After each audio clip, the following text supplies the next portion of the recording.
10th మరియు inter పూర్తి చేసిన విద్యార్థులకు ఆర్మీ, నేవీ, ఎయిర్ ఫోర్స్, ఎన్డీఏలలో ఉద్యోగాలు పొందండి. XL defence academy. యాక్సిడెంట్ లో గౌరవ ఎమ్మెల్యే గారు కంటోన్మెంట్ ఎమ్మెల్యే గారు రాజశేఖర్ గారు చనిపోతున్నారు.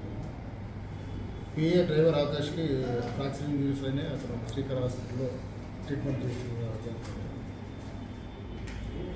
ఎమ్మెల్యే గారు వాళ్ళ ఫ్యామిలీ మెంబర్స్ సదాశివపేటలో దర్గాకి వెళ్ళేసి అక్కడ మొక్కు తీసుకుని మళ్ళీ ఇంటికి వెళ్ళిపోయారు. ఇంటికి వెళ్ళిన తర్వాత మళ్ళీ రిటర్న్లో ఎర్లీ మార్నింగ్ అల్పాహారం గురించి చెప్పి సంగారెడ్డి వైపు వస్తున్నారు. ఆ టైంకి డ్రైవర్ కొద్దిగా స్పీడ్లో ఉంది, బండి కంట్రోల్ కాలేదు. చిన్నగా ఒక ఎదురుగా పోతున్న వెహికల్కి ఏదో హిట్ ఇచ్చినాడు. అనుకోని వెహికల్ అంటే ఎదురుగా చిన్న వెహికల్ తగిలిచ్చేసి ఏదో వెహికల్ తగిలినాడు. తర్వాత అతను కంట్రోల్ కాక లెఫ్ట్ సైడ్ రైలింగ్కి కారు గుర్తుపోయారు. ఎమ్మెల్యే గారు ఫ్రంట్ సీట్లో కూర్చున్నారు. ఆ కారు డైరెక్ట్ వెళ్ళేసి ఆ రైలింగ్ హిట్ ఇచ్చేసరికి దాంట్లో ఎమ్మెల్యే గారు అతుక్కోపోయారు. ఒక 20 నిమిషాల్లో కూడా ఎమ్మెల్యే గారిని ఈ ప్రైవేట్ హాస్పిటల్ షిఫ్ట్ చేశాం. 2 నిమిషాలు చనిపోయిందని చెప్పారు.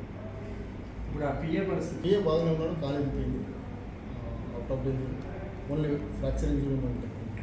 ఏజ్ ఎంత సార్? 24 years. 24. సార్ ఆ వెహికల్ అన్నారు కదా, డ్రైవర్ ఇదే వెహికల్ వేరే వెహికల్ గుద్దిందండి.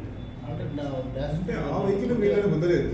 వీళ్ళు కొంచెం స్పీడ్గా వచ్చి వెనక ఇట్టించి మళ్ళీ సైడ్కున్నటువంటి దానికి సార్ ఇప్పుడు హాస్పిటల్ తగిలించినప్పుడు అప్పటికి అన్కాన్షియస్ ఉంది. హాస్పిటల్కి తీసుకొచ్చేసరికి బ్లడ్ డెడ్ అని చెప్పారు. తెలిసింది ఏంటంటే లాస్ట్ నైట్ ఎమ్మెల్యే గారు ఫ్యామిలీ మెంబర్స్ని సదాశివపేటలో ఒక దర్గాకు వెళ్ళేసి మొక్క తీసుకుని తిరిగి ఇంటికి వెళ్ళిపోయారు. ఉదయం పూట అల్పాహారం చేద్దామని చెప్పేసి మళ్ళీ తిరిగి సంగారెడ్డి వైపు వస్తున్న క్రమంలో యాక్సిడెంట్ జరిగింది. యాక్సిడెంట్ జరిగినప్పుడు కారు 100 kilometers స్పీడ్లో ఉంది. డ్రైవర్ కొద్దిగా కన్ఫ్యూజ్ అయినట్టు కనపడుతుంది, కొద్దిగా కన్ను మూసినట్టు మబ్బులు అయినట్టు తెలుస్తుంది. ముందు పోతున్న ఏదో వెహికల్కి అన్నోన్ వెహికల్కి సైడ్కి వెళ్ళి కొద్దిగా హిట్ ఇచ్చింది. బండి క్రాస్ అయ్యి కంట్రోల్ కాక లెఫ్ట్ సైడ్ రైలింగ్కి వెళ్ళి తగ్గిపోయి అక్కడే చనిపోవడం జరిగింది. ఎమ్మెల్యే గారు ఫ్రంట్ సీట్లో కూర్చున్నారు. డ్రైవర్కి ఫ్రాక్చర్ ఇంజరీ, ఎమ్మెల్యే గారికి సివియర్ ఇంజరీ, హెడ్ ఇంజరీ, జా ఇంజరీ, చెస్ట్లో ఇంజరీ జరిగింది. ఇమీడియట్గా ప్రైవేట్ హాస్పిటల్ చేసేసరికి ఎమ్మెల్యే గారు ప్రాబ్లమ్ అని చెప్పారు. ఇన్సిడెంట్ని చాలామంది ఎక్స్పర్ట్స్ ఎగ్జామిన్ చేసినాం. Clear case of accident.